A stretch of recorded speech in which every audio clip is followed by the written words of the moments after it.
A second. All right, I'm about to do this interview real quick, so I'm gonna be away from the phone. But I'll touch base with you, and of course, no problem.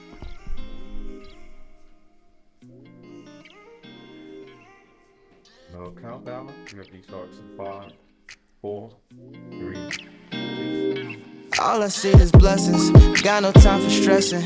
Don't believe in failures in my life, it's only lessons. They just making room for what I'm on now.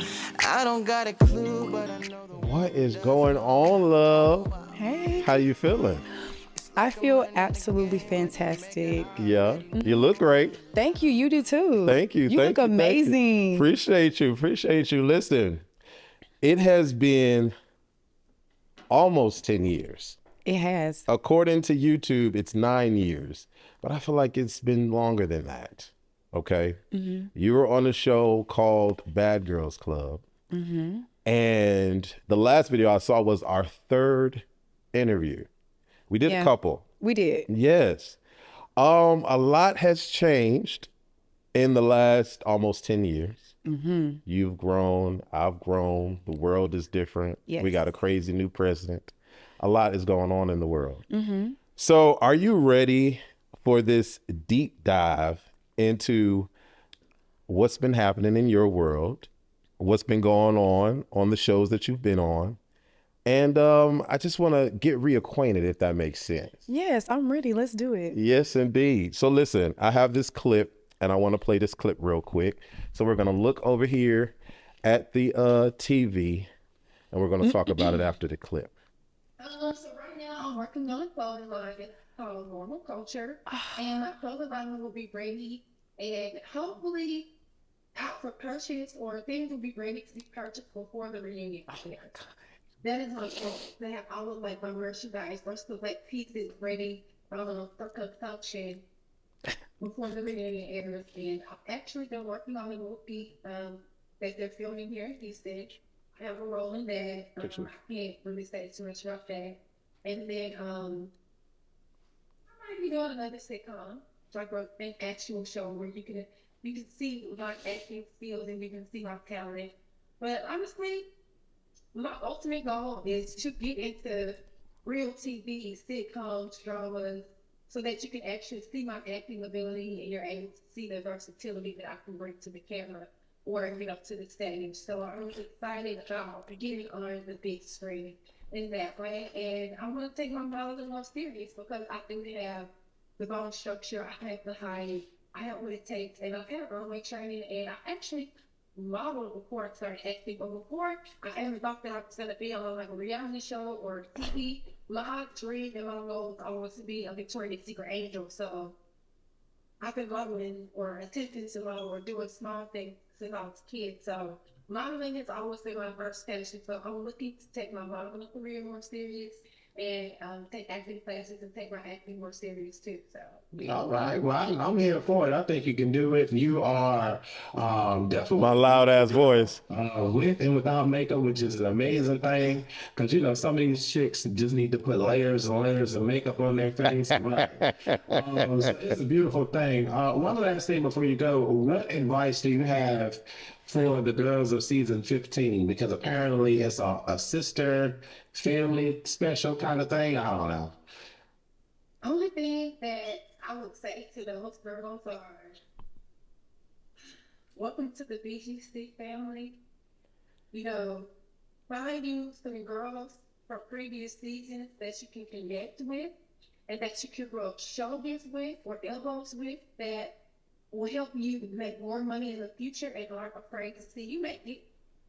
And just keep going.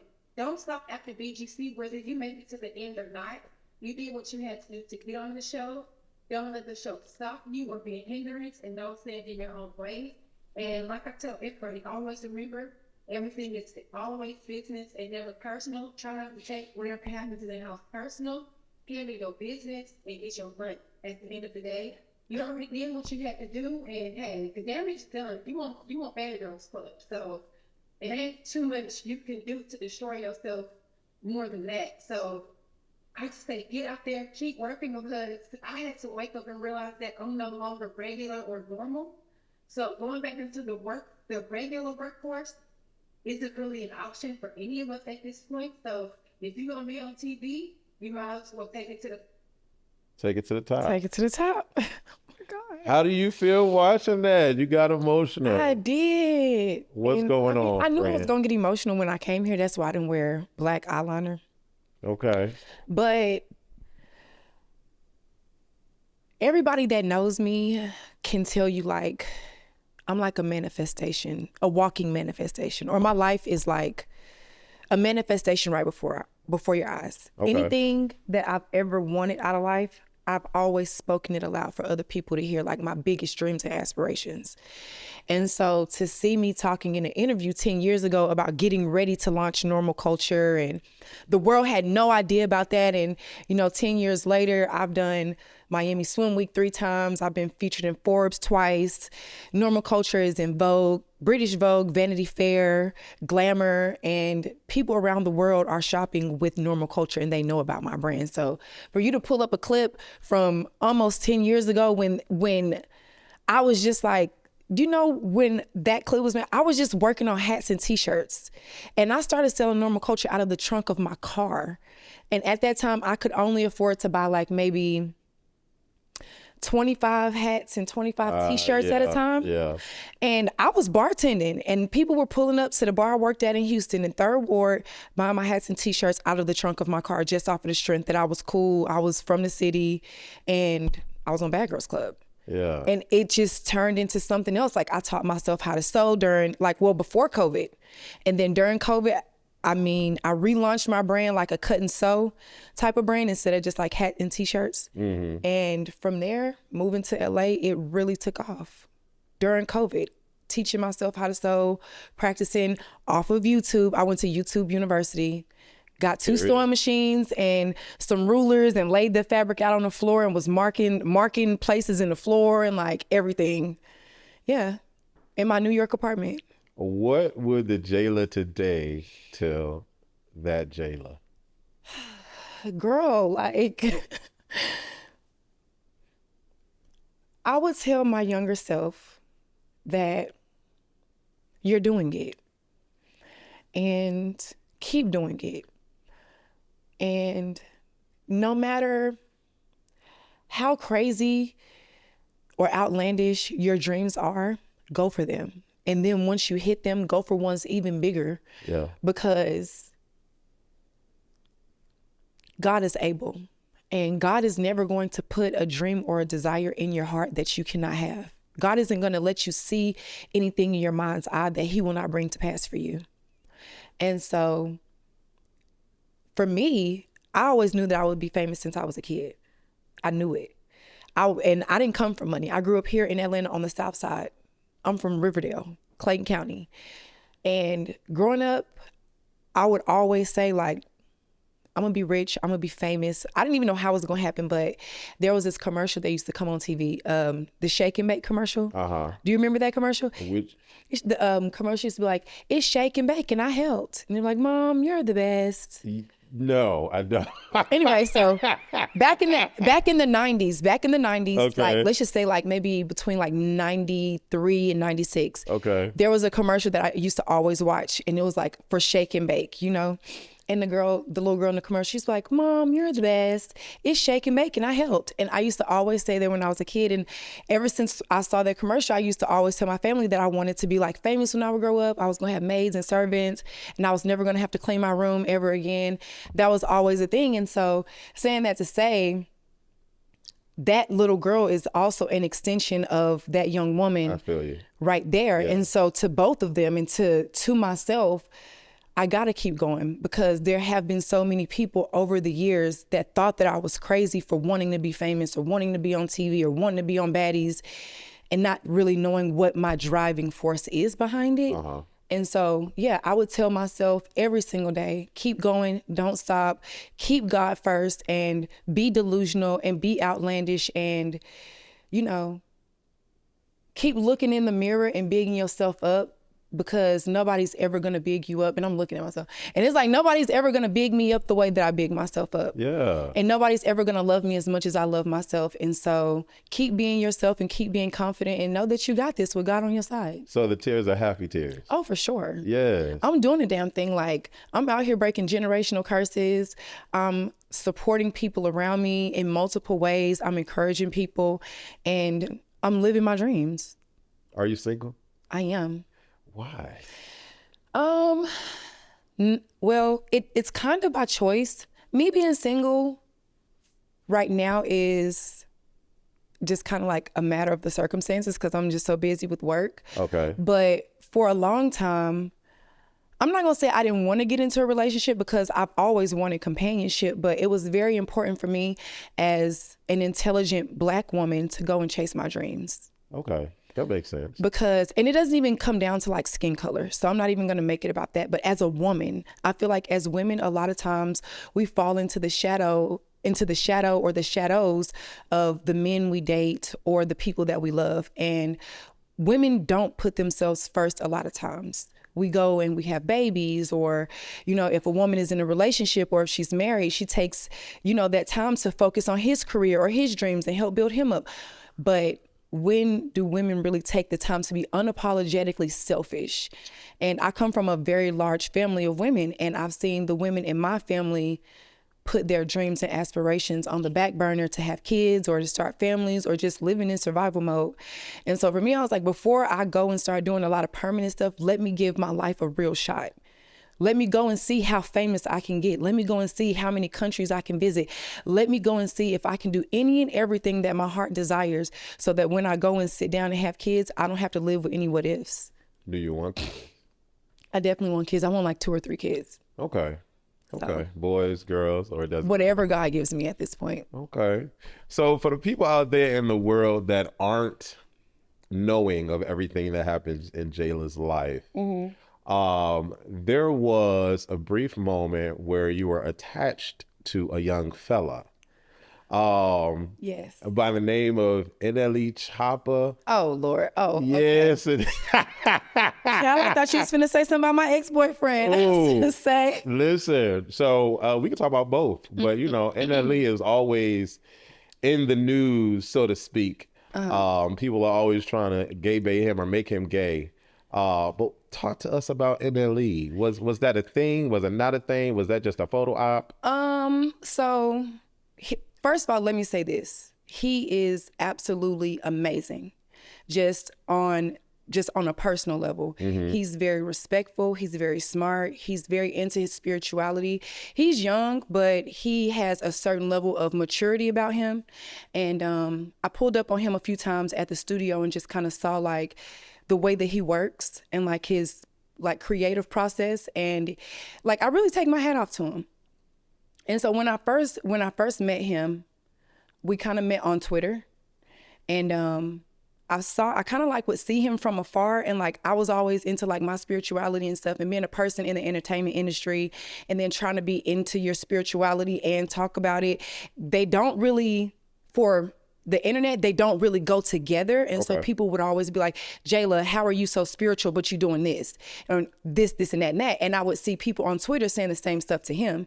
And so one day I just reached out to him and I was like, hey, you know, I see what you got going on. I think that it's absolutely dope, like how you aren't afraid to talk about your spirituality and, you know, whatever. And I was like, I've been doing this for a long time. If you ever have any questions about anything in the spiritual realm or whatever, you know, holla at me, like, you know, whatever. And I just kind of left it at that. Like, I wasn't like trying to like hit on him or anything. I just saw another intelligent person in the entertainment industry that was also into spirituality and open about it. And we don't really get to see that a lot. Okay. And I saw someone that I could have a mutual conversation with about chakras, energy, frequencies, or, you know, different things like that most people don't talk about. You know, I'm sitting here and I'm hearing you.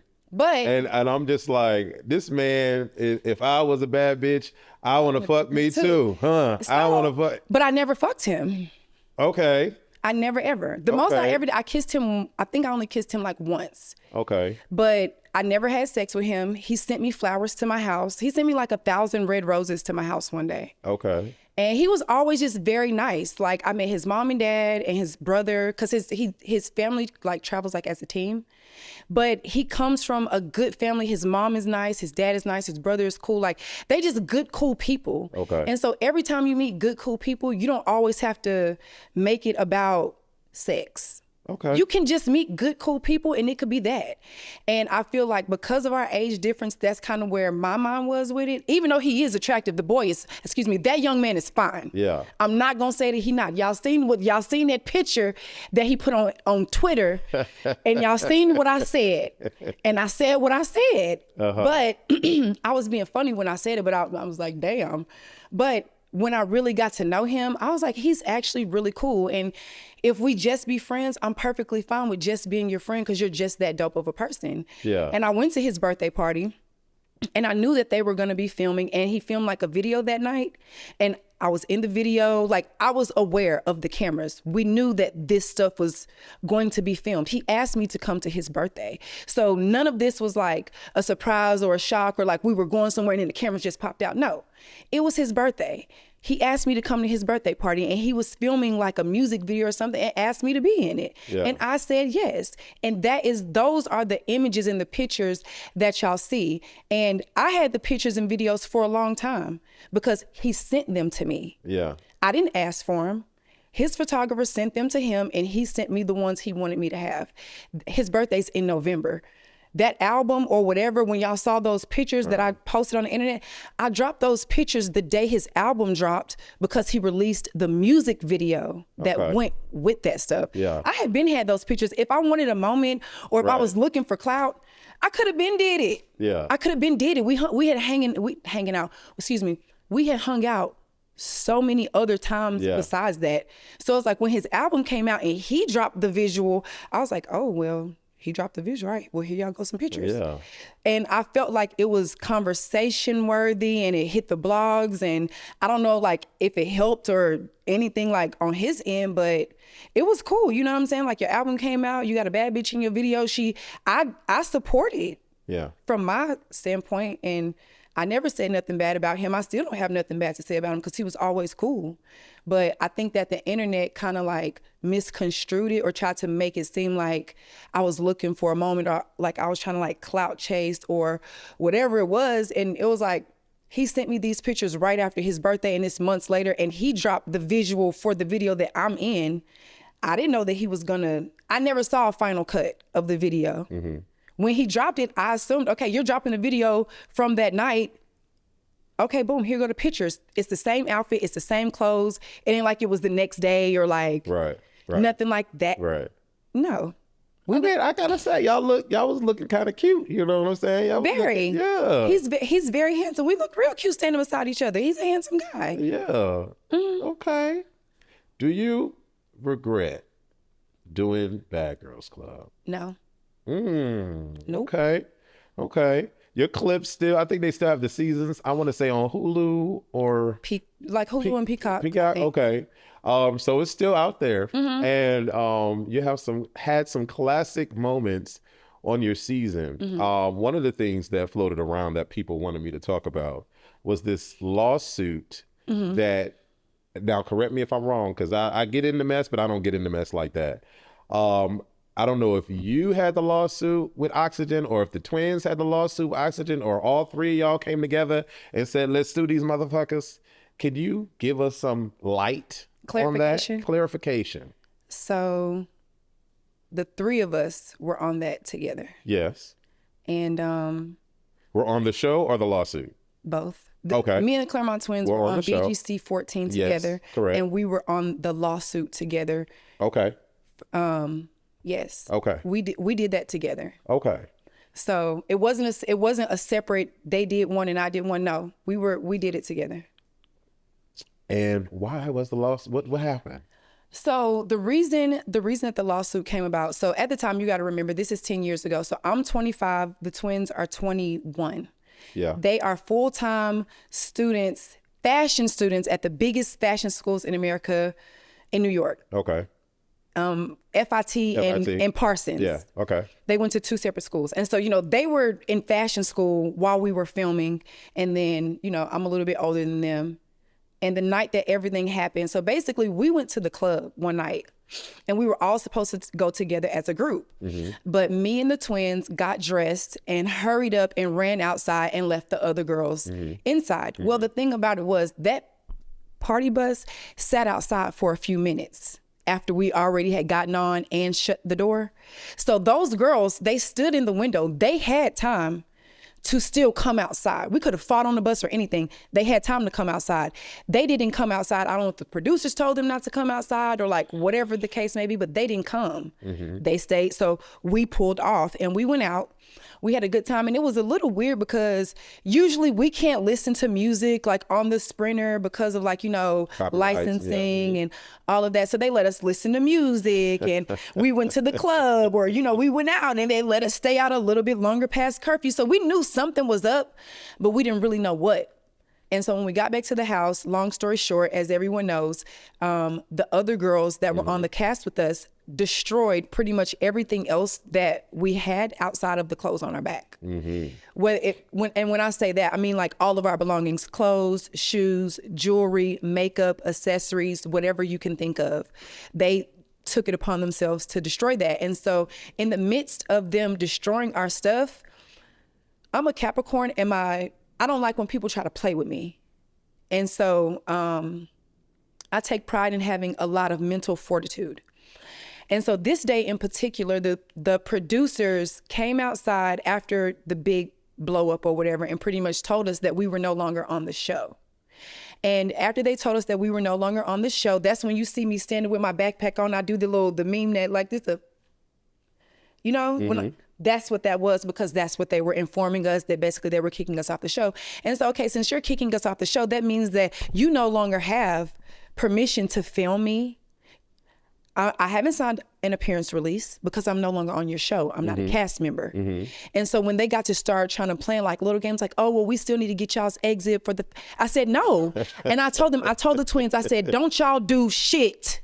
I said, they're not filming us and go get our phones. I said, go get our phones. They didn't even want to give us our phones. Me and the twins went next door and started ringing people's doorbells at the neighbor's house and asking them to call the police for us and everything, because they were acting like they didn't want to give us our phones. And, you know, I said, call the police then. I said, if y'all don't give us our phones, I'm finna knock on everybody's door. We calling the police. Like, I took it all the way there. And I told the twins, like, they ended up getting us like a hotel. And I told the twins, I said, before we leave LA, we're finding a lawyer and we're suing them for this shit. They just destroyed every fucking thing that we own. We don't have no clothes, but the clothes on our back and maybe like another shirt or two. And you think I'm finna go home and lick my wounds and cry while y'all make millions and millions of dollars off my tears? Hell no. They had me fucked up and the twins fucked up. We didn't deserve that. Nobody deserves that to this day. Like, that was wrong. That was wrong. Yeah, like, that was OD. wrong. That was OD crazy. That was OD crazy. You know, like, I never really sit and talk about it like for real, like in length, just because, you know, it's a touchy subject. Yeah. But they did us wrong and they had to pay for it. If the networks decided that they wanted to bring Bad Girls Club back and they wanted it to be a collection of girls that had been on the show before, like a Where Are They Now type of thing, maybe Bad Girls on a Trip or something like that, would you partake? Why or why not? No. And why? Because Bad Girls Club was a social experiment. They kept us mic'd 24/7. They took away our civil, like, in my opinion, our civil liberties, like not civil liberties, but they took away certain things from us to make us go crazy or to make us react. And they sat behind a wall with a bunch of cameras and basically used us, in my opinion, as lab rats for TV. And we were innocent young girls just wanting to like be famous and, you know, like whatever. Everybody played their part. I'm not innocent. They not innocent. Everybody was in agreement.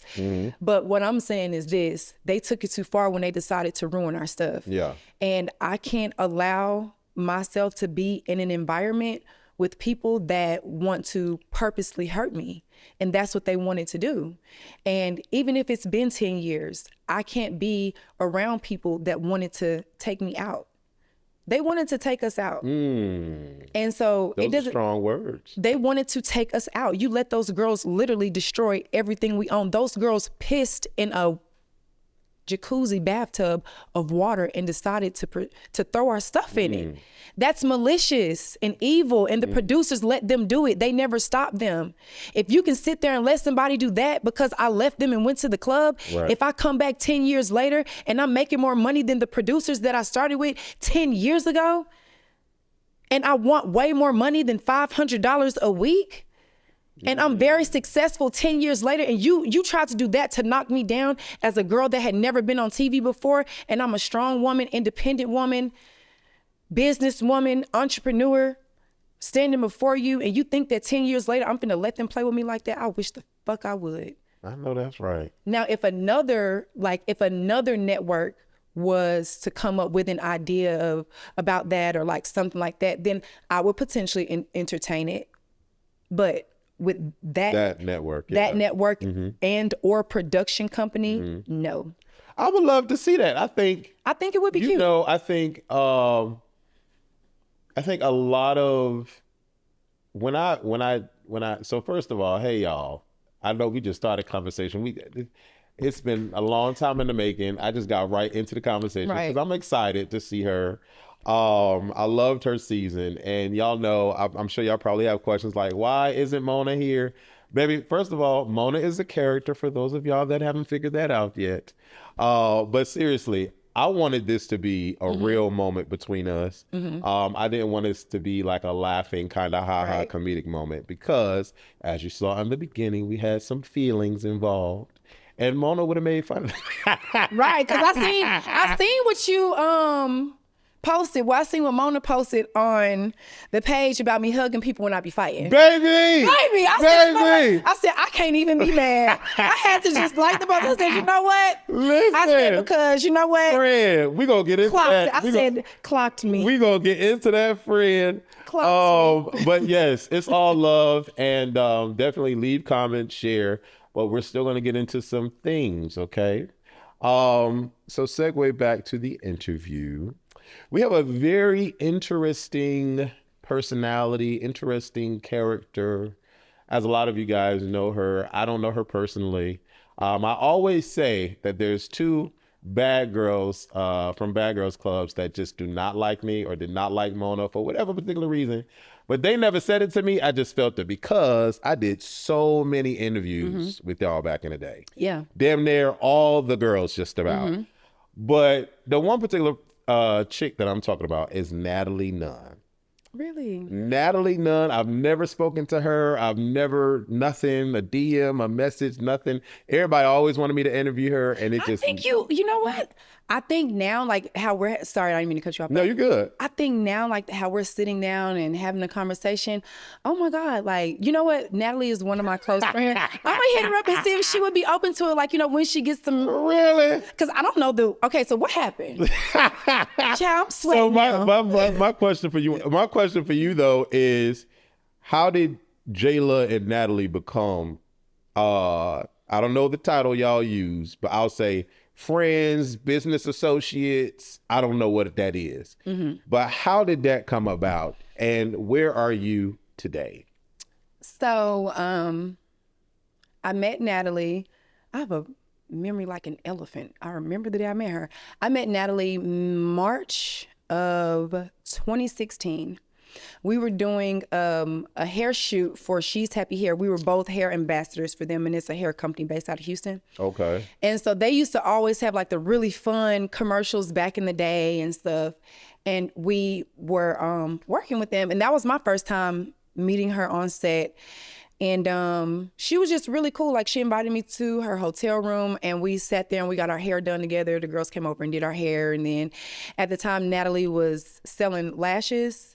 Well, she has a lash company, but she was, I think, trying out like different types of lashes or whatever. So she gave me some lashes and, you know, whatever. And then she's a Capricorn and I'm a Capricorn. And I think that's where our biggest commonality is. I think I'm not gonna say the basis of our friendship is the fact that we're both Capricorns, but I feel like because we're both Capricorns, I understand her probably better than most people. Okay. And so when we first met, I didn't just hop on Natalie's coattail like, oh my God, Natalie Nunn, like she was cool. And whenever I would see her, we would speak, or, you know, we would hang out like in passing or whatever, but we never really would see each other all the time. So whenever I would see her, we would hang out, like I said, take a shot. Hey girl. And, you know, just kind of keep it moving. That's my Bad Girls Club sister, you know, whatever. Okay. And then in 2019, she invited me on a trip to Dubai. Okay. And so I went on a girls trip with I her. heard about them Dubai trips now. What kind of trip was But this? honestly, it was literally just a girls trip. It was a big group of, so one thing about Natalie loves to travel. Okay. And so that's one of the things that she does. She'll get a big group of girls together and travel the world. Like we've been to Dubai, we've been to Africa. Natalie and just me and her, we go all over the world together. Like she and I, we've been to Italy a few times. We've been to Dubai together. Like, and that's like a normal thing. It's not like, just a oh, girls girl, trip. let's do this for the photo op or nothing. It's like, friend, I want to go. Come with me. yeah. Okay. So, and I mean, I don't know her relationship with all the other girls, you know what I'm saying? Like how close she is or whatever the case may be. But so over the years, Natalie and I just kind of built an organic friendship, just getting to know each other a little bit here, a little bit there. Okay. And it just turned into an organic friendship because I don't think either one of us ever tried to like force it. Just because she was Natalie Nunn and we were both on Bad Girls Club, I wasn't trying to force myself into her life. You know what I mean? Gotcha. Whenever she would come around, we would hang out. She was cool. I'm cool. And then what happened was the dynamic of our friendship changed when we went to Africa. We went to Africa in 2021. And around that time, I had just moved to LA and I still had my place in New York. So I was like living between LA and New York, and we were still kind of in COVID, and I was going through a breakup and I had just had a miscarriage. And so, sorry. thank you. But, and so we went to Africa. We had a great time, and Natalie didn't even know what I was going through because we were cool, but we weren't super duper close. So I wasn't just about to just be telling her my business like that. You know, I went on a trip with her to Africa because she invited me, and it was the perfect time. Like I was going through so much, and I was like, damn, like I was in my New York apartment about to go back to LA, and she called me. It might've been like a Tuesday. And she might have said, hey, bitch, I'm going to Africa in a couple days. Let's say Thursday. I'm going to Africa Thursday. You want to come? Yes. The fuck? Like, so long story short, we went to Africa. We had a great trip. And then we landed back in Atlanta. And it was like the middle of the night or like early morning hours. And so I'm from Atlanta, and my ex-boyfriend lived in Atlanta, and I was like missing him, and I'm texting him, and he was telling me, oh, I'm in the airport, I'm headed to Miami. And like we probably had like just missed each other, and the breakup was so fresh. I just started bawling, crying in the airport. And in the midst of me crying, Natalie was like, what's wrong, girl? Like, you know. And so I had to tell her like, oh, you know, like, you don't know, but I just had a miscarriage and I'm going through a breakup with my boyfriend. Like, it's a lot. Yeah. And Natalie, that's when I saw the real her that everybody doesn't get to see. She sat in that airport and she cried with me because she had a miscarriage. And I think in that moment, I saw the real woman her, you know? Okay. Not the person that you see on TV or like the character or the social media persona. I saw the everyday woman that knew what I was going through and that felt my pain because she had been through it before. Yeah. And that is what made me want to be her friend every day, like on a consistent basis, to really, really get to know her. Okay. And so after that, like we would just be talking to each other every single day. Like in the morning, she would be on her way to the gym or like dropping her daughter off at school. Like she's like a normal person. Like she's a mom. Like when she's not filming, like dropping her, well, when her daughter was still going to like public school, like private school, dropping her daughter off to school every single morning, going to the gym, like her little daily routine, my daily routine. Yeah. Or like even when when she would come to LA, just seeing like her work ethic, like she would spend a night at my house, and like to see her get up in the morning and like open up her laptop or pull out her planner and get straight to work as soon as she wakes up. That shit is inspiring. Yeah. I want somebody like that around, because it motivates me to do bigger and better and to do more and to keep going. And this lady has been on TV for how long? And she's been an entrepreneur for how long? And clearly she's doing something that works. Yeah. And I'm blessed enough to be able to have a genuine friendship, or at least I think an organic friendship with her. Why not try to learn as much from her as I can? Who wouldn't? If you sitting around somebody that's successful in multiple areas of their life, why would you not try to learn as much as you can from them? You would be a fool not to. It makes sense, but I have to tell you, what you described just now and what we see on a regular basis are so different, so vastly different. That's just like what you see of me, who I am on TV and who I am in real life. I'm not walking around knocking people upside their head and being the nigga police in my everyday life. You get what I'm saying? I don't even raise my voice. You know? Yeah. Like, if you see me on the internet, you would probably think like I'm a party girl, or people have like a certain persona or a way that they have viewed people. And it's not to say that she isn't that. That's not part of her. But I can only tell you because people want to know, why am I friends with her? So I can only give you the reasons why I love her and the reasons why I have chosen to be friends with her and the things that connect us. Okay. So. Because it seems like a lot of her quote unquote friendships end up not going anywhere, or they fall south, or whatever is going on. I mean, we know about the famous feud between her and Sarah Oliver, and like, everybody comes up online and spews a lot of negative things about her. But the story that you just gave us was very beautiful. I would have never thought that happened. No shade. I just would have never thought, like, what? Honestly, like when that moment happened between us in the airport, I'm not going to say I was floored, but I think that, you know, when you work in the entertainment industry for so long, you do kind of become a little numb or a little cold, because you never really know. You never really know who wants to be your friend or who's just around you for what. So yeah. I think we're all a little desensitized, and in that moment, like, a barrier was broken. No shade, you kind of have to be. I mean, because you just, what y'all deal with and what y'all go through on that show, I don't know. People want me to get into reality TV all the time, and I'm just like, baby, my brain ain't wired right. At least not for that kind of reality. I see myself being like on competition shows or something like that, because I'm very competitive. What would you say your relationship is today? Because, baby, I'm going to tell you, I'm going to pull out a little bit of Mona. Baby, I'm going to motherfucking tell you, girl, because, bitch, what? Girl, the last episode, y'all saw it, and I saw it too. And I know you saw it. I did. What is your relationship today? Because we're going to dig a little deeper, it's a long interview. We're going to dig a little deeper, but what is your relationship today? I actually talked to Natalie this morning. And I sent, after I saw that episode, I'm not gonna lie, my feelings were so hurt. I cried like 3 times. Like, baby, I'm not gonna lie. Baby. My feelings was so hurt. Baby. And I'm not gonna lie, my feelings was fucking hurt. Yes. But I'll say this, like, and I'm not excusing her behavior, because it was fucked up for her to sit and talk about me with ROLIE's fat ass. You know what I'm saying? Because that bitch don't like me. I'm gonna just be all the way real. ROLIE motherfucking ass do not like me. And I'm cool with that, because we're co-workers. We don't have to be best friends. But for you to sit up and talk about me with this bitch, it's like to add insult to injury, because anyway, I'm not gonna talk about other people, but don't sit up and talk about me with no hoe. You know what? So that was my thing about it.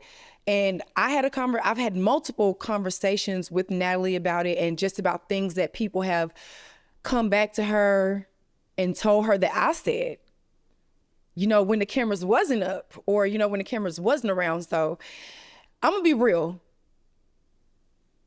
Y'all saw Natalie talking shit about me with ROLIE, and the cameras caught it. I'm not perfect. I've done my dirt, and I've done things that the camera didn't catch. Okay. And so I have to, you know, I'm a very self-aware person, and I'm not going to sit up here. And one thing I'm never going to do is I'm not going to try to smear dirt on nobody's name.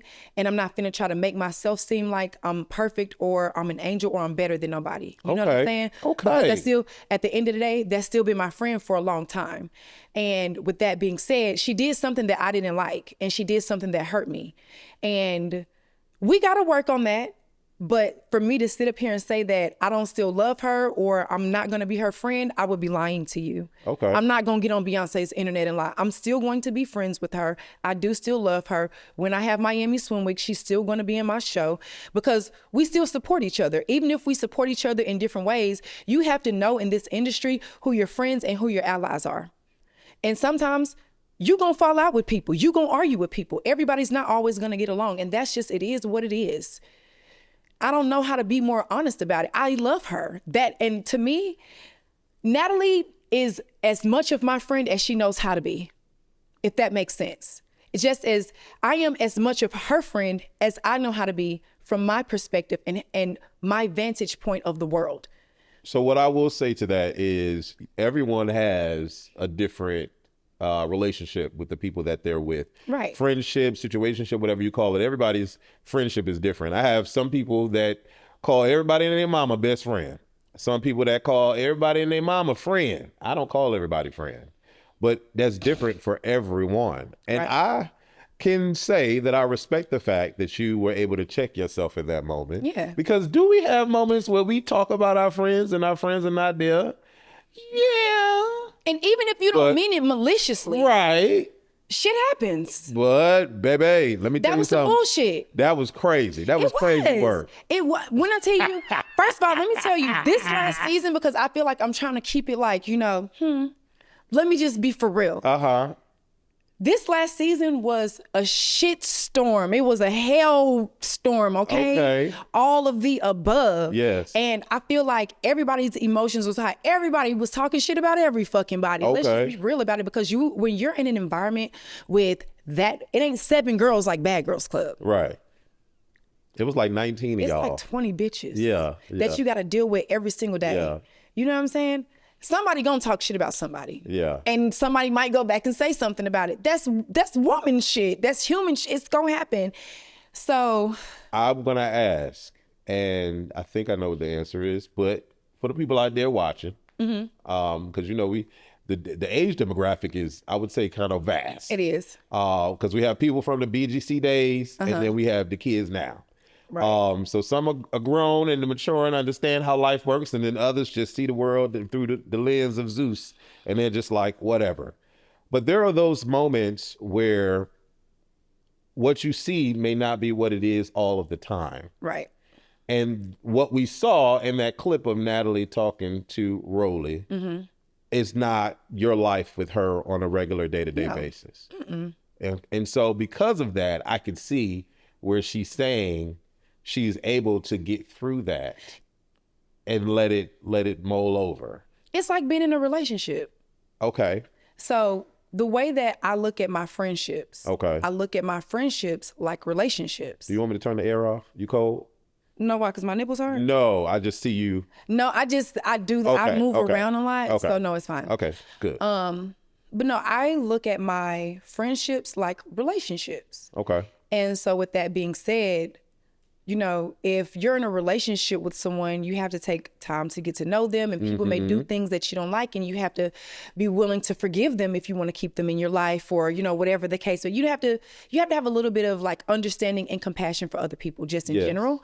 And so I cannot move about the world expecting, and I'm not even gonna make this about God. Like, I'm not even gonna be like, oh, I can't expect for God to forgive me if I'm not forgiving others, which is true. But in the same token, I cannot move about the world and deal with men and give them grace and allow my man. If I allow my man to fuck up, why can't my friend fuck up? Okay. And if I can forgive my man, why can't I forgive my homegirl that I've known longer than him? Okay. This been my friend for almost 10 years. And when Bad Girls Club shut the lights off on us, and when I was all said and done and I was an entrepreneur, doing my entrepreneur stuff and my fashion shows or whatever, and Natalie had a good idea, and even though we were still friends outside of me coming back to TV, she didn't have to call, she didn't have to pick up the phone and say, hey, Jayla, you trying to whatever? That was a friend call. I hadn't been on TV in 7 years. She didn't have to call me. She didn't have to call none of us.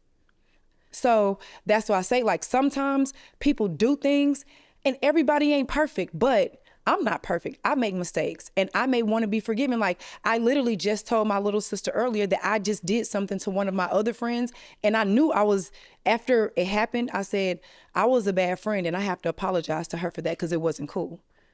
Be able to check yourself, be able to be self-aware, and know that just because somebody does something, it doesn't determine the full scope of who they are, and don't base that one thing, y'all's relationship, off of that one thing. I can't base my relationship with Natalie off of her talking shit in the car with ROLIE, because what happened to everything else that y'all don't see, that I don't speak about, that y'all don't know?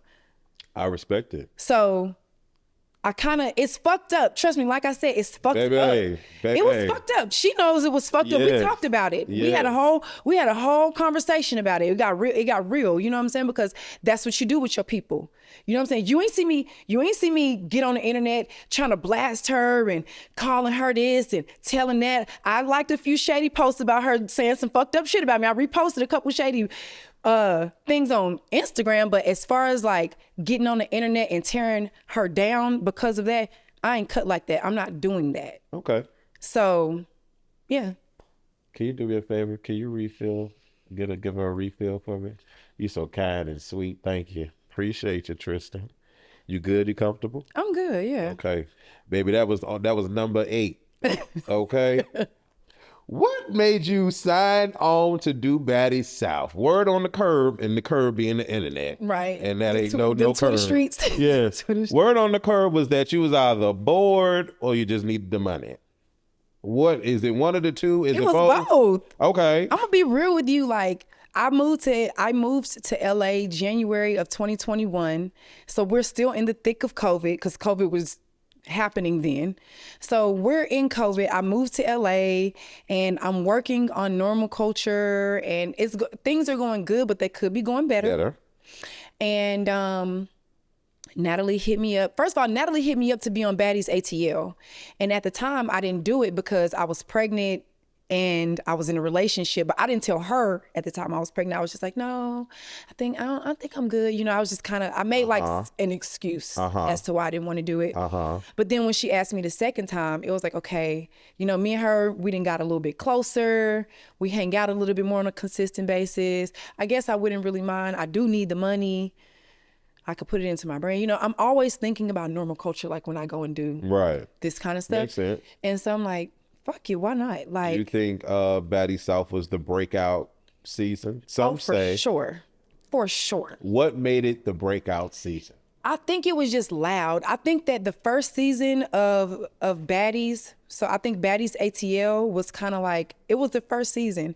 The budget, you know, they was just kind of getting it together, just testing the waters a little bit.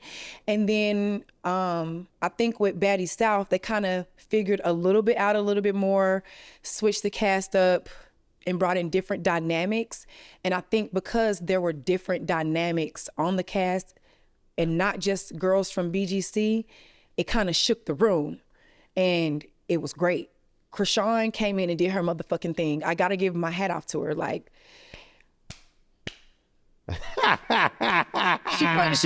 what it was, it was just salacious. Yeah. Did you know that first episode, when Krishan put persuasion in his and you know, it's no shade to like persuasion. I don't have no issue with her. I don't have no issue with none of them, you know? Yeah. But that shit was crazy. Yeah. And I think when the fans saw that, it reminded them of something that they would see on Bad Girls Club. Yeah. And I think from there they were hooked. Yeah. So on Baddies South, it seemed, and I'm saying seemed because you never know how, you know, stuff maybe, but it seemed like you and Krishan had a bond. It seemed like it became like a dynamic of a big brother, a big sister, little sister situation. How organic was that, and when did that develop? So I'm trying to think, how did it really happen? Okay, so when we first started filming, I was a little nervous to kind of get to know Krishan, only because, like, you know, stuff that we had kind of like saw on the internet a little bit. And she was like a little bit wilder than I was. Yes. And so I was a little nervous to get to know her. Like, and if you saw like in the clip when we were laying across the bed, I asked Natalie, because they were kind of saying like that she had, you know, like issues or whatever. And so, but I was asking seriously. I was like, Natalie, is there something seriously, whatever? Right. But when I sat back, I'm a very observant person. When I sat back and just saw her moving about, and then I was like, she's just a girl, you know, like she's just a young girl, and she's very misunderstood, and y'all not finna play with her. And we just got cool. Like, I would order food, and then like she would come and like sit and eat with me, or like she would smoke and ask me, do I want to smoke with her? Or, you know, little things. Like, I had my sewing machine with me, and like I'll be just like making like little stuff, and then like she'd be like, can you make me something? And I like make her a little pair of shorts or whatever. And like I just had a bunch of clothes with me, because that was like Baddies stop. I was really actively sewing and making a lot of my own clothes. And so like her and Scotty, like I would just open a suitcase and they'd be like, Jayla, what do you got? I need an outfit. Yeah. And they just get what they wanted, because I had so much stuff. So I think it just kind of started off like that. And I have little sisters. And and then she started sleeping in the bed with me. And she was just so sweet, and she was just so cool. Like, I don't know, like, do you think, and I'm not trying to get you to say something in a certain way about her. I'm just trying to get to understand. Right. And I think for the audience too, because all we see is what we see. Right. But you get to see behind the camera. So my question is, when the cameras come around, is there like a switch that turns on for you or her, or like being Baddies South being like it was the second or third season of the series? Is there something like turns on? It's like, all right, let's go. We about to get it in, like what it is now. You know what I'm saying? Have you ever heard the term lights, camera, action? Yes. Or have you ever heard you got a battery in your back? Yeah. Those are all true things. What are we doing right now? Lights, camera, action. Okay. And the battery in your back is a real thing, because when you're filming, you have a battery attached to your back and a microphone across your chest. So I don't think that it's necessarily, when the camera comes on, you turn into like a boom, here I am. But you're cognizant and you're aware that the cameras are on. So you may be a little bit more animated or a little bit more amplified, because you know that people are watching. So I think that that's what it is. Okay. But I think that that's true for all entertainers, whether you're on reality TV or whether you're dancing across a stage, or, you know, whether you're interviewing someone. It's true, because, you know, everybody be wanting to be, you know, my YouTube personality every time they see me, and I'm so laid back and chill, exactly. And you know what I'm saying? There's a time and a place for everything. And I get that. I definitely get that. What don't we know about the 10 versus you and Krishan? The 10. What don't we know? So like what led up to that? Yes, because it was a while ago, and I'm not going back and trying to figure it out. Right. And that network edits the fuck out of everything. It'll be a conversation, for example, like the conversation you had in this last episode with Natalie. Mm-hmm. I heard one thing one way, and then I heard another thing another way. Then something was said, and then we cut to her and ROLIE talking. I'm like, what the hell was the conversation? So what don't we know that led up to the 10 versus Krishan and Jayla? Okay, so, because you know, I be smoking weed, child. This was 2 years ago.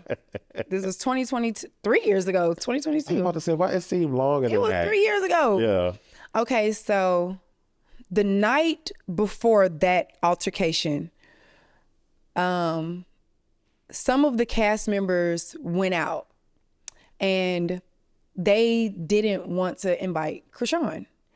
And because they didn't want to invite Krishan, I didn't go.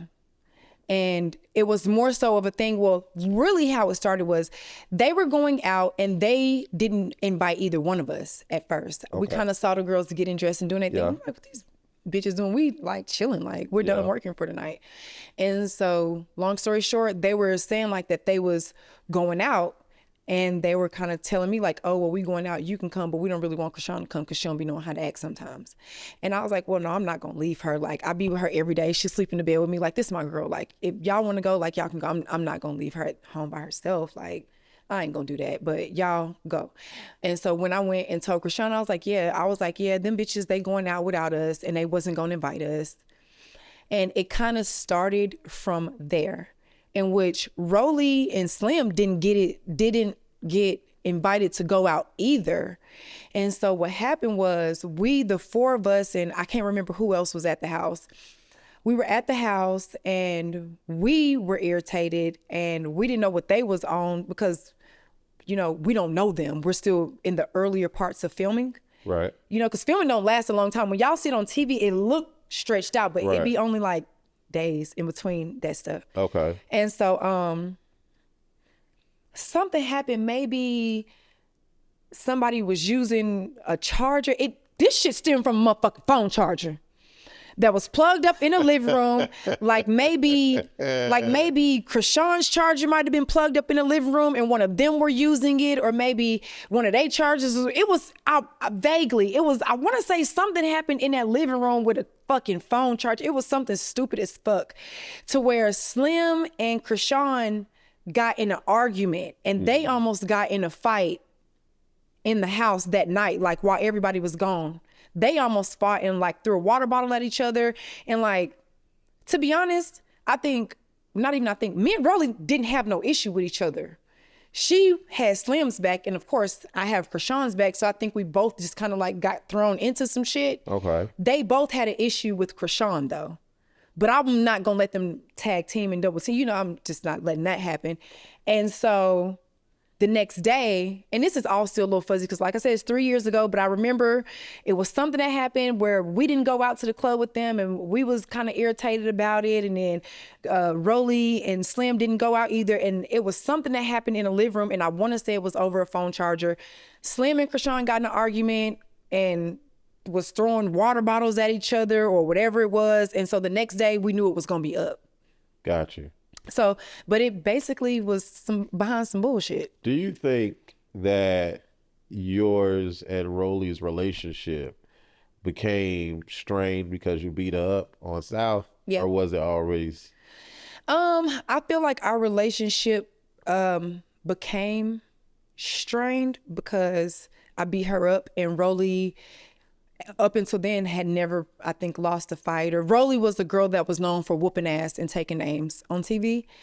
And so I think that when she and I fought and she didn't win that fight, and I can't speak for her. This is just my own hypothesis. I think that it was an ego hit.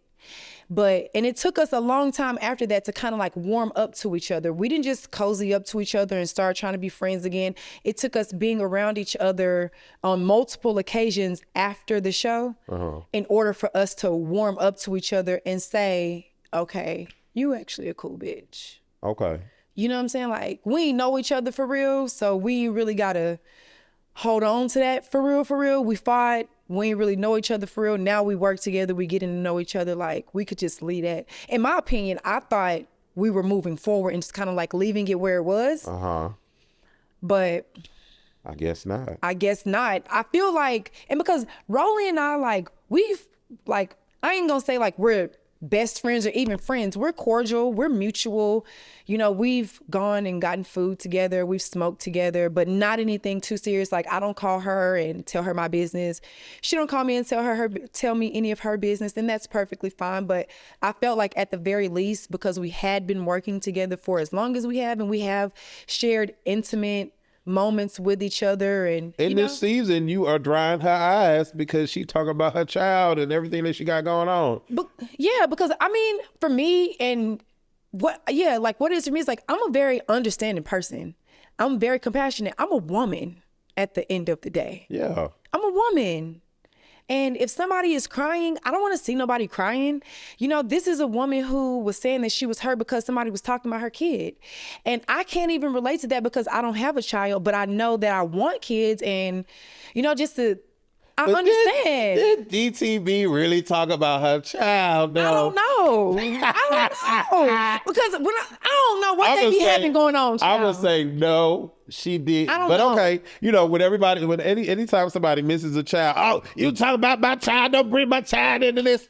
Child, DTB didn't say nothing about that child. Anyway, we still on Baddies South, y'all. I hope y'all got y'all snacks. Okay. Right. I hope y'all got y'all snacks. We still on Baddies South. There was a moment where Natalie and Jayla had a moment. It was a thing. And you seem to be very in tune with your emotions. You cried on the show. You cried here. You're very in tune. I want to say that it was another emotional moment between you and her. Yeah. And I would say that this is after the airport moment, the times you've hung out and all of that. So what was the issue? Because it became a house B versus a house A, or your side stay over here. You stay with your dogs. I'm with my girls. Do you know that is how, did you notice that after Baddies South, the two houses? So, Yeah. basically what happened was, like I said, me and Natalie are actually friends in real life. Yeah. So some real life shit got spilled into the TV shit. And the real life stuff that was being discussed or talked about shouldn't have been discussed or talked about. Okay. And it just wasn't cool. And so it was her talking about it, or the cast talking about it? It was her and the cast. Like, it was, but it was because, so there's a girl that was on the show with us, Ann Moore. Yeah, she does things with her mouth. Yes. And so Ann Moore was on Baddies South with us, and I met Ann before the show. Okay. And we were, all mutuals. And so I think that because we were all mutuals and we knew some personal business, everyday life business about each other, girls get to talking, girls get to gossiping. Yeah. You go and tell this person, well, they don't stop there. They go and say this, that. And it was a situation like that where it was a little too much gossiping going on, and things just had to be checked. Okay.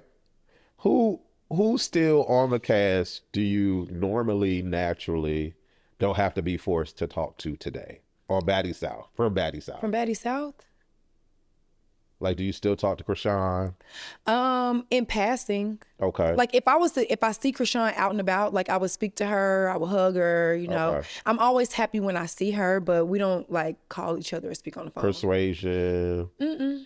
I don't talk to her. We were never really like friends like that. We were just on the show together. Okay. She's cool though, but it's not we just, friends. Okay.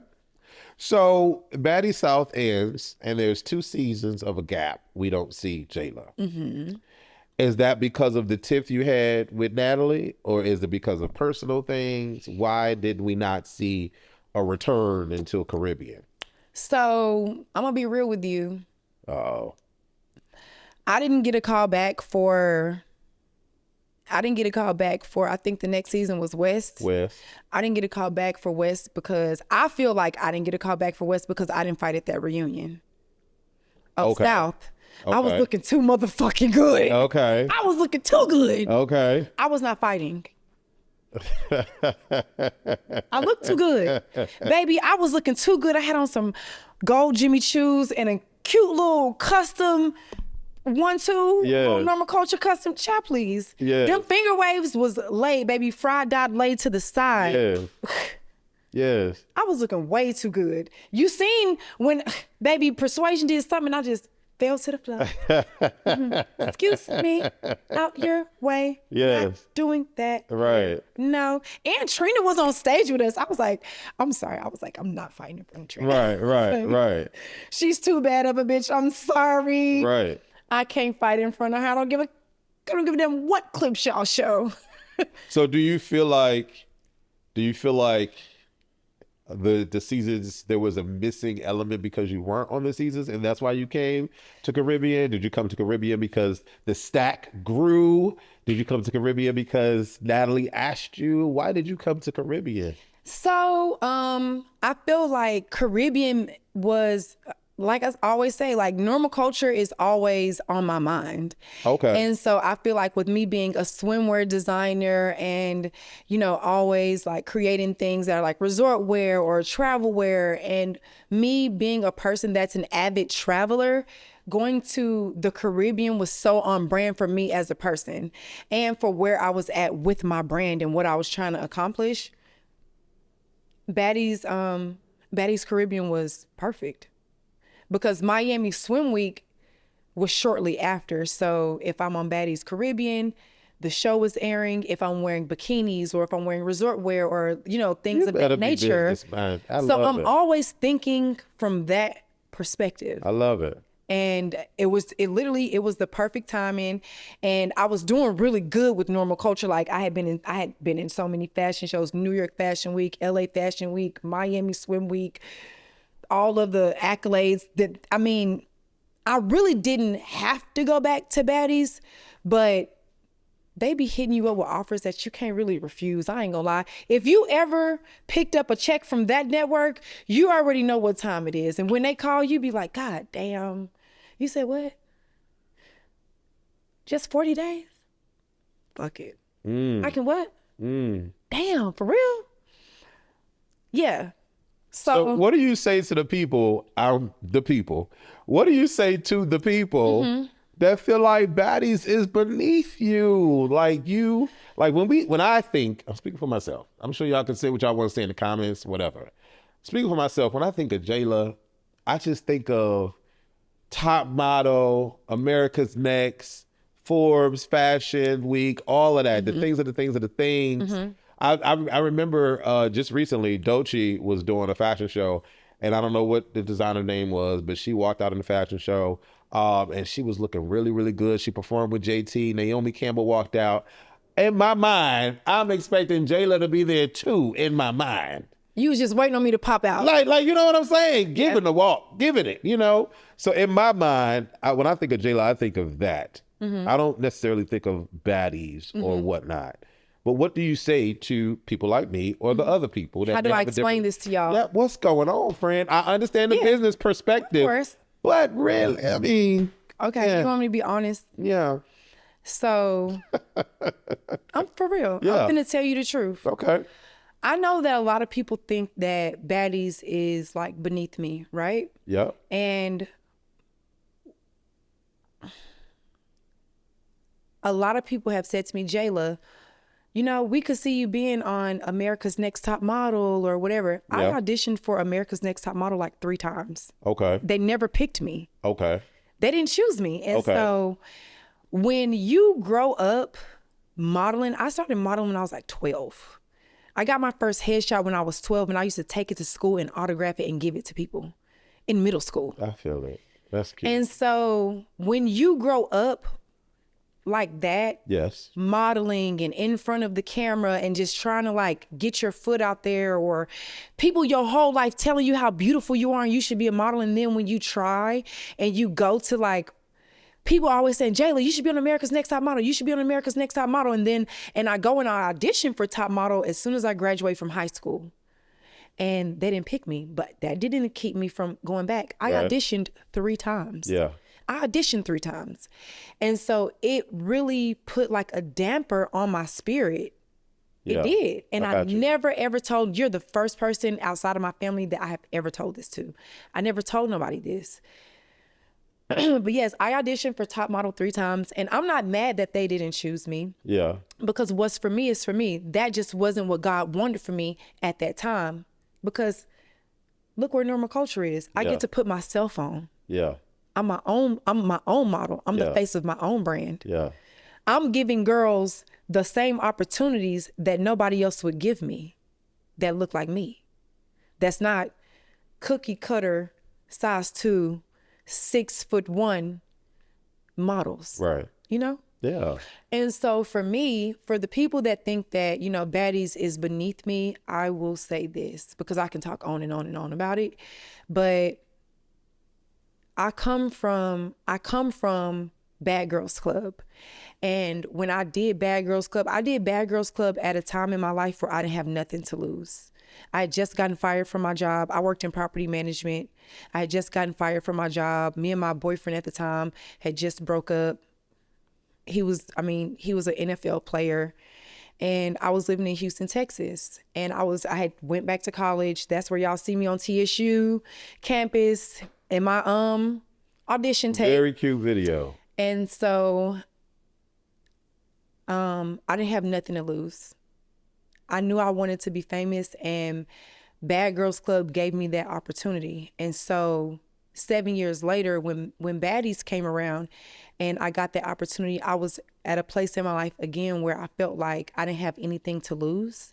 I'm a single woman. And at that time, I'm a single woman, you know, going through a breakup in LA, trying to get my footing and trying to survive, trying to make money, trying to take care of myself.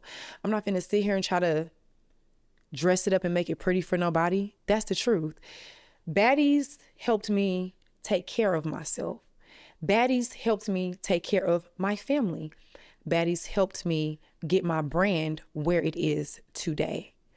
And even if people feel like I'm bigger than Baddies, or, you know, I should be doing more, life ain't over yet. Life's just getting started. I ain't nothing but 35.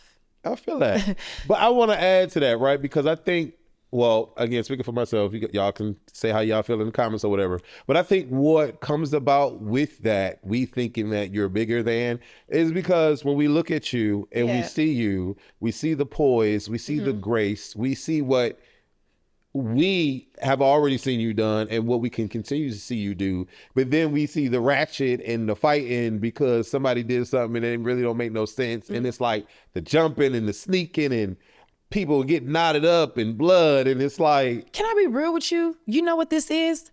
And I'm gonna be real. And I know that there are going to be people that are saying this at home and be like, damn, I'm glad she told the truth.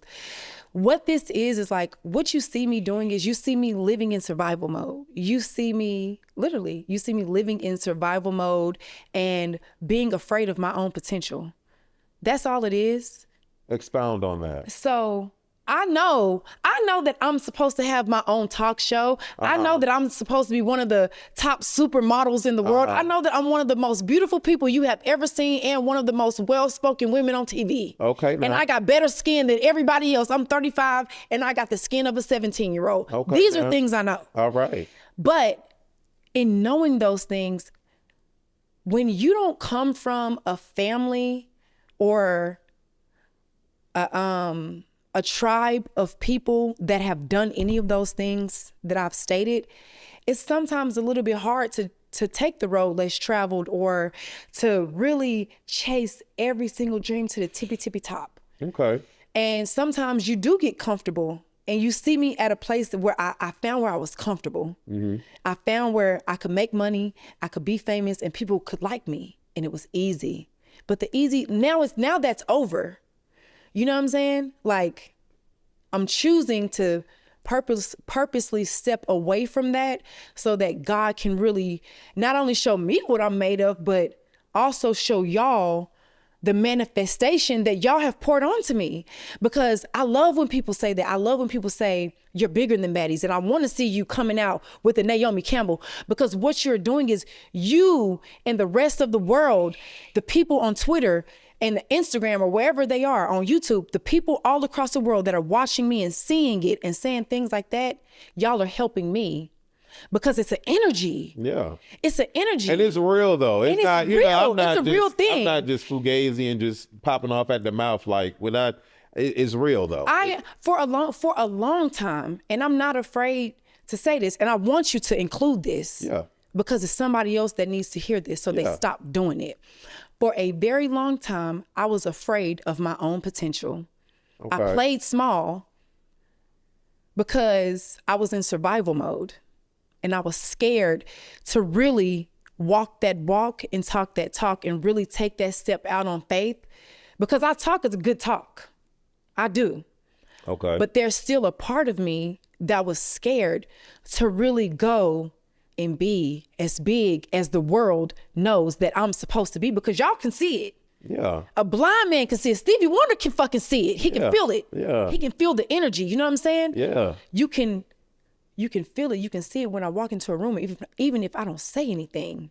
It's good to be self-aware though. And I have to say, it's hard to even think that a lot of the women a part of this particular franchise, Baddies, are self-aware, because some of the things that we see is I don't know how self-aware a lot of people are within my franchise. I had to stop that. But there are some. There are some very intelligent. Ugh. There are some very intelligent. What season was they on?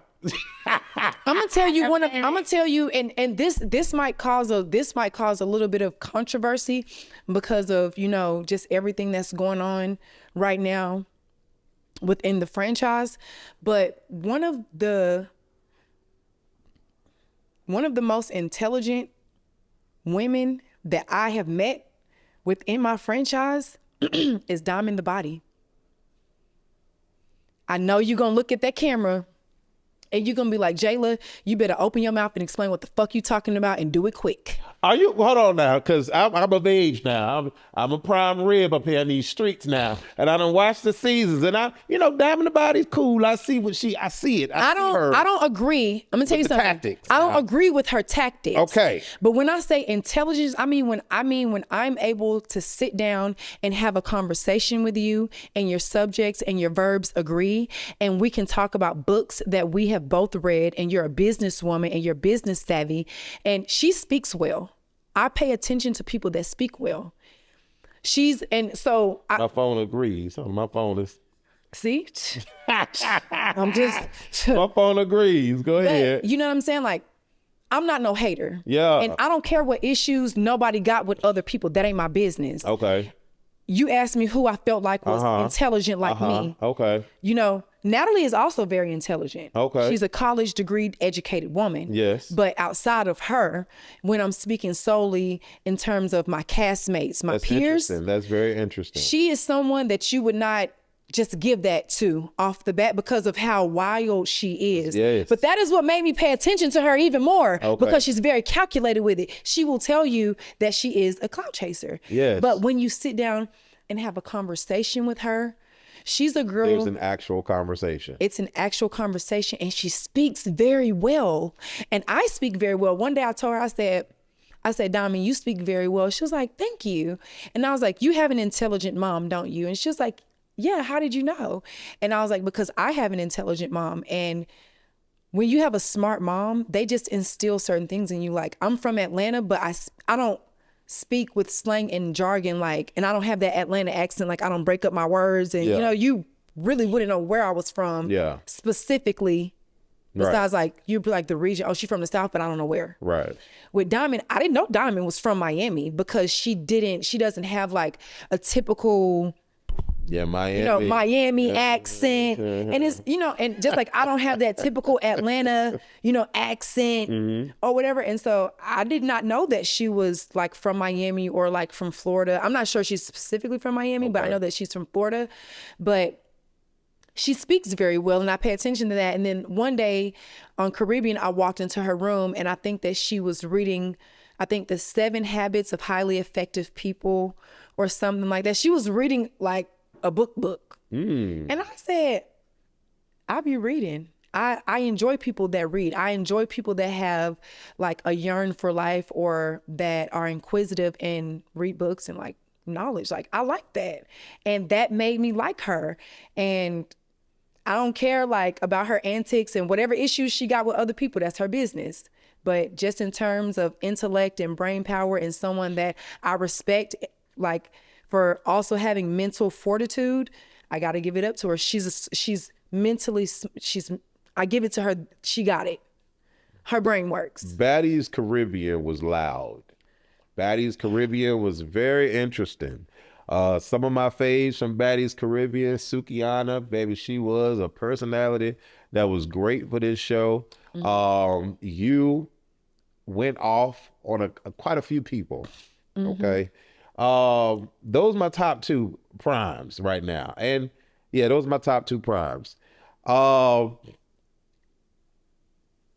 Biggie. Biggie felt some sort of way that you and Natalie was talking about her online. I remember seeing it live, but I didn't really take it that deep and that serious. It wasn't that for me, but I ain't on the show, so it is what it is. She said she was going to slap the dog shit out of you when she see you. Now, we know Biggie can't do much of shit, baby. We That know bitch hit hard. well, we're going to get to her. We're going to get to her now. But in my mind, I'm like, is Jayla really moved by this? Or was this a storyline? Honestly, it wasn't even supposed to be a storyline. Okay. But it became a storyline. And then thank you, Biggie, because I think that, I'm going to be real. Had me and Biggie not gotten into it on the internet before Caribbean or whatever the case may be, I probably wouldn't have been on Caribbean because I wouldn't have really had like a real storyline. So I'm able to give people where credit is due. Okay. And because it's hindsight, because it really wasn't supposed to be like that. Okay. Natalie asked me a question and I tried to deflect. I was like, well, you know, I didn't really see it like that. And I just kind of tried to like move on. And then she brought it back around and we looked at each other and started laughing. But I never poked fun at her because I didn't at that moment, I didn't really know her like that to poke fun at her or whatever. But she felt like me and Natalie were being mean girls in that moment. I wasn't really, but what the fuck ever. We got to the Caribbean, baby, and it went the fuck down. Do you I got a couple of questions about this. Do you think you carried that? Do you think you carried it way too long? Like the going against Biggie? It felt like every episode there was like Biggie. But yes, but that wasn't my fault. That wasn't my fault. What does that mean? It just, honestly, that wasn't my fault. It just wasn't my fault. Okay. Because Yes. I think for me, Yes. I hear you. I'm gonna say this. When it came to that situation with Biggie and myself, before that second altercation happened, the one in the house when we got to Barbados, Okay. we were already there. Y'all just didn't see us there. Yeah. But Biggie and I had pretty much had a conversation and kind of like squashed it. Okay. And then when we got to set, I was told it was a different story. And so that's why when we were in the scene, you see me and Biggie arguing, but there's not really like a bark for real. Like we going back and forth, but I'm trying to like catch it a little. I'm like, where we going with this or whatever? But they're telling me, the people around us are saying, you know, keep your head on the swivel because she on that, is what I was told. You know, just from like. But what? Okay. So real quick, I'm gonna have to say at the intro, maybe Biggie was in it though. Oh, it got like that. Yeah, she got up and she said, "Oh, let's go ahead." That bitch hit me hard. Yeah, I was not expecting that. Yeah. I ain't gonna lie. I'm gonna tell y'all something. When we was fighting, let me tell y'all something. When we was fighting and y'all see me get up and we ran behind that chair, I underestimated Biggie. And that bitch hit me so hard. Baby. She hit me so hard. I said, oh no, I gotta really knuckle and buckle with this bitch. Yes, she wasn't playing. I said, oh hell no. And you know, in that moment, we got the fisticuff and Biggie got some good hits and I ain't gonna, you know what I'm saying? Like, I'm not ashamed to say she got some good licks. Yeah, I was so shocked. Now I'm gonna ask you now, is that a part of the reason why you carried a little bit? Because you're like, hold on now. Because when you was in the house, I don't know what house this was or what time this was, but you was in the house and it seemed like you was going at her and she was not trying to come back at all. Exactly. She was walking away and didn't. But that's what so let me tell you in that scene, because this is all when we first got to Barbados. Okay. And I'm thinking, because remember, technically we had just got to Barbados. Yeah. In TV land. Yeah. We had just got to Barbados. Right. But in real life, we had been there for maybe like a day or so. Right. And so even though we had squashed it off camera, we still have to do that on camera. Got you. For the fans to be able to follow the sequence of events. And so the scene where you see me walking behind her, going toward her room or whatever it was, I was actually trying to grab her to say, okay, what are like, you know, like, are we like, because we made up the night before. So bitch, I was like putting on or like, but they grabbed me like I was trying to fight her and I actually wasn't. I never wanted to like fight Biggie again after we had squashed it because I'm like, okay, we can argue, but I had been told that she was on that. And so when we walked back to that back area, I was trying to grab her to see like, Biggie, are we really like on this? Or like, you want to just make it good for TV real quick? Like, what are we doing? Because we just kind of squashed this the night before. I know we got to make up on camera, but how are we going to get to that? Like, that's really why I followed her back there to tap her. I didn't know they were gonna grab me because everybody else that's working with us kind of had gotten wind that we had like squashed it. Yeah. So we knew that we had to squash it on camera too. But when they came to me and were telling me like, it's not a squash, you might want to be head on a swivel. And then when she was like yelling and popping it, I'm like, okay, let me just go ahead and hit this bitch and get this over with. I ain't got time for this. The question of all questions, do you feel that you bullied Biggie? No, I do not feel like I bullied Biggie. And the reason being is because I did not start with her. Natalie asked me a question and I gave my answer. And I also tried to deflect and not really answer the question out of respect for her and not really knowing her that well and not wanting to seem like I was picking on her or being a mean girl on the internet with my friend. So that's number one. Number two, Biggie threatened me first. I never threatened her. When Natalie asked me my opinion, I gave my opinion and I didn't even want to give my fucking opinion. Yeah, I remember. Yeah. And then I only responded because Biggie got on the internet popping it and saying, yeah, and when I see you, you can get smacked too. So when a bitch tell me, you ain't gotta tell nobody to get me. Baby. You ain't gotta tell no bitch to get me. Baby, she said. When Biggie said, and I love Biggie. I love Biggie to death. You know, Biggie, you my bitch. I love you. Now at this point, we 3 years later. Yeah. But you know what I'm saying? Like, if you say that you're going to put your hands on me when I see you, it's up and it's stuck. It's like that because don't you ever think that you're going to disrespect me in front of the world. And when I see you, it's going to be something different. If you say that you're going to put your hands on me, bitch, you better put your motherfucking hands on me when you see me. Why was Gretchen a non-black person? I don't know what the hell she is, but I'm going to say a non-black person. And I'm asking you because I wasn't on the show. Why was Gretchen, a non-black person, allowed to say the N-word, go off on a tangent, not give two flying about saying it, have all the black women, predominantly all the black women, seemingly upset, fighting her, allowed to stay on the show? But we have two beautiful black queens, Slim and the other girl, I can't remember her name. Dia, sent home because they were boring. Can you add some light, please? Well, I'm gonna be real with you. Number one, that's a production question. I don't work in production. But if I had to give you my honest opinion, even outside of whatever it was that me and Gretchen got into, if I had to remove myself and just give you strictly black and white from my vantage point, because you have a black woman and a non-black woman arguing about something that is very controversial, and tensions are rising and it's causing somewhat of a divide with the cast.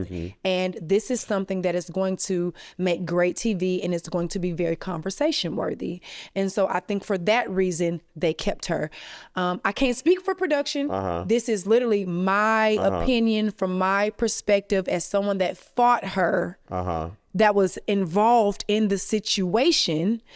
I think me personally, because I gotta say me, nobody else, nobody said this. This is my own opinion, guys. But I really think that it was just for the ratings. I think that when it came down to it, I'm me and she's her. I'm a black woman that don't play that nigga shit, and she's a Hispanic woman that is allowed to say nigga within her community or with her friends or, you know, whatever. And her kids got a black daddy. Okay. So I'm telling, so I think that, and that don't even, all that shit don't even matter. But I think that when production caught wind of everything that's going on, it's like, okay, these bitches is going at it behind some real life shit. Yeah. Let's see how far it goes. Real.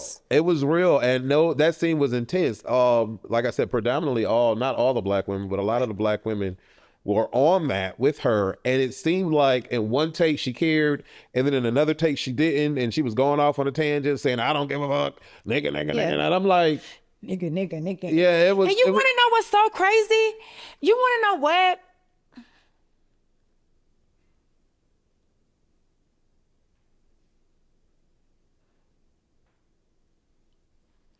Okay, I took a screenshot of this the other day. This was on March 30th. What did it say who followed me on Instagram? Not you pulling up receipts. Child. Gretchen, why did you follow me on Instagram? I saw you follow me the other day. Why did you follow me? Friend, I'm going to tell y'all right now, and this is why another reason why I couldn't be Mona Simone on this interview. Let me tell you, this is not okay. Gretchen, why did you follow? It's not okay. If you are non-black, I understand that some communities are in a space where not around, maybe they are around blacks and blacks allow it or whatever the case may be, but that doesn't speak for every black person. Right. Okay. And if you are around a black person that finds that feels that using those words are very disrespectful, offensive, then you need to shut the fuck up. Period. There's no explanation. Oh, well, when I'm in my hood, this and that and the third. None of that does not matter because you are not in your hood right now. That is not okay. And so can I actually tell you how this started? Because a lot of people don't know the backstory behind this. Okay. So when we first got to the Caribbean, Gretchen actually ate breakfast with us a couple of mornings, like, cause we had like chefs and stuff that would cook breakfast for all of the girls. Whenever they would wake up, they'll make you whatever you want. And so like, I was a girl, or I'm a person that wakes up early in the morning. I'm an early riser. I'm usually one of the first people up when the girls come down and have breakfast. I'm usually sitting there talking to them, you know, whatever, just chilling at the kitchen table, eating my food with whoever else is down there. Usually it would have been like me and Sapphire. We would always go down and get breakfast together. And so a few times Gretchen was down there and she was cool. I knew that she had 3 kids. She's a Cancer. She's from Florida. She was cool. Yeah. You know what I'm saying? I didn't have no issue with her. And that day in particular, so they had us in 2 separate houses, but not because there was an issue, but because it was just so many of us. So we had the main house, and then in front of the main house, there was like a second house, like a guest house. And so in the guest house is where Meatball, Gretchen, and I think Slim and Dia were staying. Okay. They were staying in that guest house, and then like me, Sapphire, Natalie, ROLIE, and Biggie, and whoever else. Yes. Whatever. And so Meatball and Gretchen had been into it, and Gretchen was calling her all types of niggas. Nigga this, nigga that, fuck you, nigga, like calling her a nigga, not just saying, oh, but you know my nigga, not just saying nigga casually in conversation. She had been calling her a motherfucking nigga. Yeah. So when we all were in that living room, and if you notice, when Gretchen and Meatball came in, they immediately started fighting, and we didn't know what the we hear Gretchen, nigga this, nigga that, nigga this, nigga that. We still don't know about all the niggas that she had called her in the house. We only know about the niggas that she's calling Meatball in front of us. Yeah. It's so much going on. If you go back and watch that episode. Gretchen was calling Meatball all types of niggas, and that's when I said, you can't be saying nigga like that. Are you black? And she was like, no, I'm Puerto Rican. I don't give a fuck. Yeah. So in that moment, for me, I'm gonna be real. I don't give a fuck about nobody going around saying nigga. You say it as much as you want to, but there's a level of respect that you have to have for people that don't feel comfortable with you saying it in their presence. And that is where the disconnect came. Yes. Because when I said to her, I was like, oh, well, you can't be saying that, you know, you ain't black, and me and the twins kind of, because really it wasn't even me who said, I think it might've been, I don't know, remember if it was Shannon or Shanae. She was like, did you just say nigga? And we all kind of looked at each other like, what? Right. And when I asked her about it, she was like, and I don't give a fuck. Yeah. now what you are saying to me is you have a blatant disregard for not only me, but every other Black person in this room. All that. And your kids, because you have Black kids. You know what I'm saying? It's crazy. What if somebody what if somebody was to call one of your kids a nigga? You know what I'm saying? Just because you have made it okay for you to say it, or just because you feel like it's okay for you to say it, you still have to remember you are a non-Black woman raising Black children, and another non-Black person might come out into the world and call your Black kids niggas. And now you got to be able to tell your kids, it's just a word. You just got to deal with it. You'll be all right. But no, because it hit different when your skin is melanated, and it hit different when you know how people try to say that word to weaponize or to hurt you. And that was my issue with Gretchen. It wasn't the fact that she said nigga. I didn't care about her saying nigga because I'm not your mama. Say whatever you want to say. But my issue was, we told you that it was a problem or that we weren't okay with it. And you had a blatant disregard for our feelings and decided to keep doing it. And then you were doing it to be funny. So since you want to be funny, bitch, I'm going to show you who going to laugh the hardest. Baby, Gretchen took a bite out of crime, baby. And the Mona and me came out and said, what the hell? Did you regret doing Baddies Caribbean, or did you regret fighting this girl? It seemed like she literally took a chunk of your skin off. What was going through your mind? Well, it wasn't that she took a chunk of my skin off. When she bit me, her mouth was very nasty. And so when I had to get a tetanus shot. And when I got a tetanus shot, where she bit me, that area got infected because her mouth was so nasty. The wound got infected because she had gingivitis or something. The bitch's mouth was nasty. I will be messy and ask how many of these bras really got plaque on their teeth, but I'm pretty sure a lot of them do. But anyway, that's just a Wesley moment. We're going to go back to it. So when she bit me, it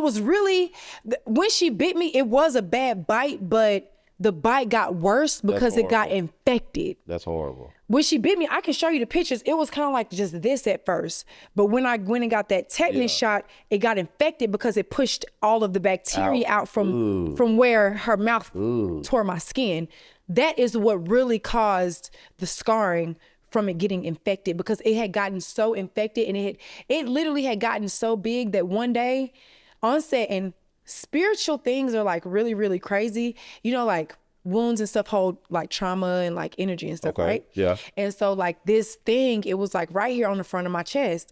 And so I had never had another conversation with her about it, you know, since that happened. And then so when we got to Puerto Rico, you can see in the living room, you know, she said sorry, or, you know, tried to like apologize to me, or like whatever it was. Do you know that after that girl apologized to me, that thing came open and everything just started pouring out of it? Like I literally was in the bathroom with a towel across my chest of pus and blood mixed together, like gunky, nasty shit. Literally me squeezing and oozing it out of my chest after the girl like pretty much like said her piece. And I was like, that's just like a whole spiritual thing, because you had all of these emotions and you had all of these things like built up, but the moment she was allowed to express herself, the wound expressed itself. Does that make sense? Yes. From a different perspective, I'd be going on tangents, but I thought about that. Now it was really crazy to me, but saying that to say, like, the whole situation with Gretchen, I'm not mad at her for using the N-word. If your people allow you to do that, and if that's what is morally okay, and if you think that that's okay, then you go right on ahead and you do that. I'm not here to tell you anything different. The issue was when a group of people, you are not only working on a cast of predominantly Black women, you're working with a production company, a network of predominantly Black people. I may not have been the only person you offended, but I may have been the person that was the most vocal about it. Right. And so that could have easily been a learning lesson for both of us. Because I still feel like there's a conversation that she and I could have. You know what I mean? Like, I'm not against that. That's I'm not sure. Well, because I'm not against that, because I feel like both of us kind of like took the rap for that. Like, you know, people don't understand her because she's a non-Black woman saying nigga, and nobody never really sat down and have a conversation with her to figure out where you from, why do you feel like it's okay to say that? Or when Jayla and all those other Black people were in your face telling you can't say it, why did you keep saying it? I haven't seen nobody ask her that. Okay. And I feel like somebody should ask her that. Just like if I was to sit down and I had, I was having a conversation with her, like I would want to know more about her. My grandmother isn't Black. My mother is mixed. My mother has a non-Black mother, but I ain't never heard my grandmother say nigga. Okay. I ain't never heard. My stepmother is white, which we learned on Bad Girls Club. Yeah. She don't say it. So for me, I come from a biracial background. My family I come from a mixed family. Yeah. So it's not like I'm running around trying to be the Blackest person or trying to like scream or prove my Blackness or anything like that. But at the end of the day and the beginning of the morning, I am a Black woman. And when I go out into the world, it don't matter what I'm mixed with. Yeah. If I was to go missing tomorrow, if somebody had to give a physical description of me, I'm the Black woman with the long brown. I'm a Black woman with long brown hair and a white tennis skirt. Baseline. Yeah. Ain't nobody getting into, oh, well, your family's from here, your family's from there, and you got this and you got that. Baseline, I'm a Black woman in America, and my kids are gonna be Black in America, like I said on Bad Girls Club. Yes. Cause you're gonna marry a Black man. And I'm gonna marry, and I still hold true to that. I'm gonna marry a Black man because a Black man is the only man I feel like can teach my sons or my children how to navigate this nasty world. This is not easy, baby. And I know a lot of y'all non-Black motherfuckers. This is me talking. This is not Jayla. Jayla can be PC. I'm gonna be me. Okay. I know a lot of y'all non-Black motherfuckers out there want to be all of this. Okay. But this is nothing to play with. It's nothing to play with. Is Anna and Biggie Black, is they mixed? What are they? Because they like to use the N-word a lot. All I see is blessings. Got no time for stressing. Don't believe in failures in my life. It's only lessons. They just make